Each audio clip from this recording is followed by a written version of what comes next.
Hey, just a quick reminder that the following episode and its contents is strictly a theoretical and analytical questioning about religion in the realms of the film Constantine. So this doesn't express my thoughts on religion, nor reflect or hinder anyone else's. And with that, I hope you enjoy.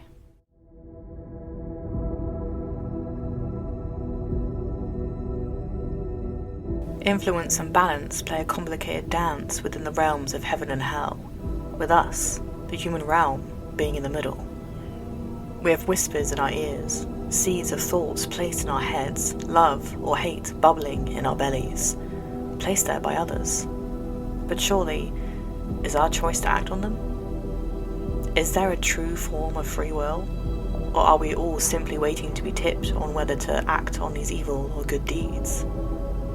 Within the world of angels and demons, Constantine is constantly finding his own demons following him figuratively and literally through his works of being an exorcist.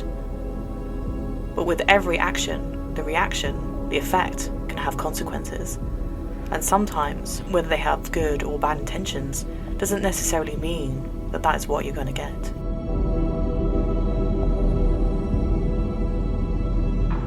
This is 2 takes, and this is 1 shot. An analysis of Constantine.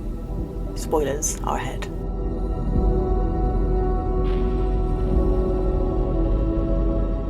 John Constantine has this cynical view of knowing that there is a heaven and a hell.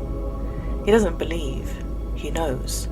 And this knowledge ends up not helping his quest of prolonging his life or being granted access to heaven due to his exorcist activities. Even in this cruel aspect, when Constantine killed himself at a young age but came back after being dead for 2 minutes, this has scarred his life to be damned to go to hell for all eternity, even if he viewed it as a mistake, or rather, denies he was even trying. He was granted visions of half-breeds, not understanding what they were and believing he was cursed, that made him want to end his life. Coming back, his belief of his curse became an all-knowing understanding of what those visions meant. From blind faith to cynically knowing, even Constantine understands the need for balance. The balance of influence to do good or bad, the theory of the pretense of free will. And here, he's not accepted into the kingdom of heaven because of his mortal sin. This in itself is an influential doctrine to encourage those under the faith of God to not commit suicide because they would fall from his grace.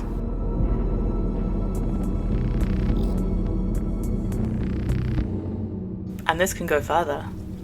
Constantine understands the rules, per se, of what God deems worthy to be accepted into his kingdom. If Constantine already knew what to do, then his last wager with Lucifer to let Angela's sister go home, back to heaven, because he helped Lucifer locate his son, Mammon, and bring him back to hell, was not a self-sacrifice, but an understanding of the rules of heaven. Going through the motions, Constantine was accepted, in so many words, by playing the game.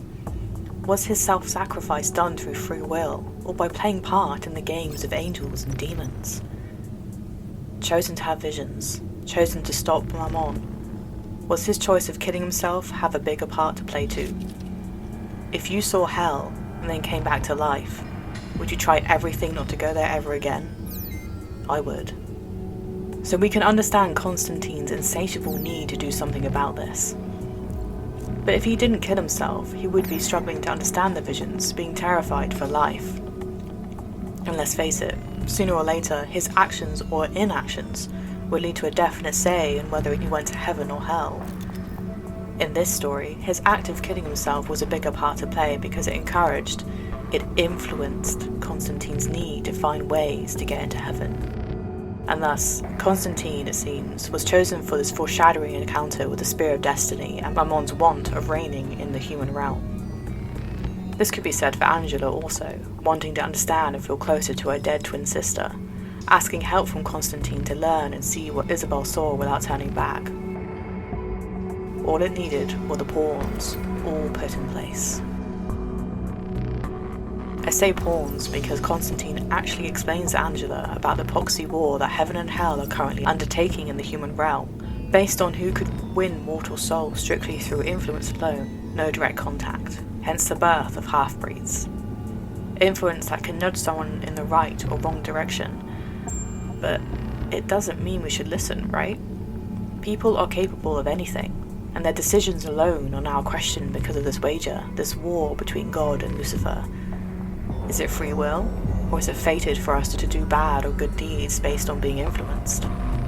And the whole meaning of the proxy war wager, this is never revealed. Like a kid with an ant farm and a magnifying glass, humans are just someone else's playthings. The meaning of each action, and whether or not it's deemed as a kindness or a hindrance to someone else, can be blurred sometimes. Take the story of the Spear of Destiny.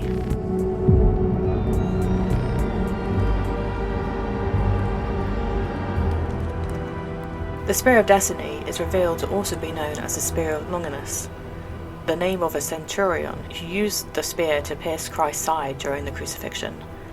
Looking into this further, the suffering that one can have being placed upon a cross is actually just a waiting game.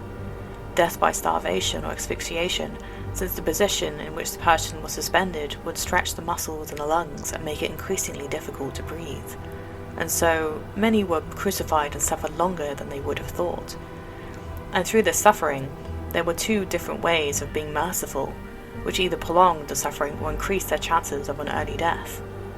When a Roman soldier was being merciful by attaching wet sponges on sticks so the person on the cross can drink, or by placing a foothold underneath their feet to gain some ground, this unfortunately just prolonged their suffering. Others chose to break the person's legs to hasten their death. And hence, according to scripture, Longinus, the Roman soldier, pierced Jesus' side to see if he was still alive. He was not, which saved others breaking Jesus' legs to speed up his death. So in a way, it may have been a mercy kill. Things like this have two sides in the story, and even then, when Jesus was being crucified, he was shown mercy, a kindness if you will, whether or not that prolonged his suffering unknowingly or hastened his death. So, influence can be deemed questionable on whether it was out of free will that Longinus speared Christ's side, or through influence, which led to Christ's blood being on the spear, then to be used for Mammon's dark entry into the human realm. Mercy killing from a centurion, entry for a demon through divine assistance. The lines are blurred, and even through time, they can be construed or made into something else. Much like depictions of things like the Spear of Destiny being a key, and Mammon evolving throughout time to become more than we could ever think. I don't believe in the devil. You should. He believes in you. Take Mammon's name and meaning. At the beginning, through the New Testament, was thought to mean money and material wealth, that merged into an entity that would promise wealth associated with greedy pursuit of gain. In the Middle Ages, Mammon was included as one of the 7 princes of hell. The demonology of his ascension is questionable, whether in some texts he might be higher up in the ranks, and in others, he's not mentioned at all. However, in Constantine, Mammon, Lucifer's son, is mostly depicted as a demon of greed, a prince of hell, and his name is used in conjunction with wealth and material possessions. His name is used as a pejorative term to describe gluttony in mass and excessive materialism, greed, and unjust worldly gain. In so many words, he is a demon of greed, presenting that deadly sin in physical form. So, Mammon's want of the human realm, of his own kingdom, is based upon his insatiable greed for something more, and not really about overthrowing his so-called father. His influence can reign through the ages of what he represents, and from what we can tell in Constantine, his power is unimaginable. Unlike any other demon, he needs a powerful psychic to cross over, hence Angela and her sister, Isabel's involvement in this. Like Beeman has stated, he is the last demon he would want to cross over. From an interpretive word into a deity to a higher demon that can only be stopped by Lucifer, Mammon has evolved much like the Spear of Destiny. He is not perceived as something that if it can cross the realms into the human world, then there would be hell on earth. Heaven and hell are right here. Behind every wall, every window. The world behind the world. And we're smack in the middle. Within the world of being a mortal human, it could be said that we are blissfully ignorant of many things, and sometimes that is the best way to be. Like Constantine said to Angela, once you can see them, they can see you. and the worlds mingle and merge, blurring lines between good and evil, influence and balance. In all of this, the balance could be personified as a reason for a proxy war, so that no one is harmed or killed. People and places are put up to keep up that order, like Papa Midnight and its exclusive club for both parties. The teachings of God, like self-sacrifice, like a rule, can somewhat be like a loophole, based on knowing they exist and abiding by them to grant access to heaven. This could be said for doing mortal sins like taking one's life will lead your soul to eternal damnation. But there is a difference when it comes to believing this and knowing this. And the rules, the demons, the angels, the halfways, all of it gets into a twisted mess, a game that was an initial wager based on influence. If you don't know the consequences of knowing this wager, if you were given the choice to see what Constantine sees, would you take it? We are between angels and demons, it seems, and most of us don't even know it.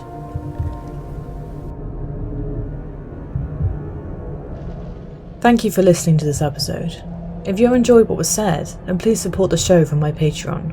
And if you want to know what's happening next, follow my Instagram. To know my day-to-day thoughts, follow my Twitter. And if you want to read what was said instead, then follow my blog, linked elsewhere. With your support, I can only make this better, so again, thank you from the bottom of my heart.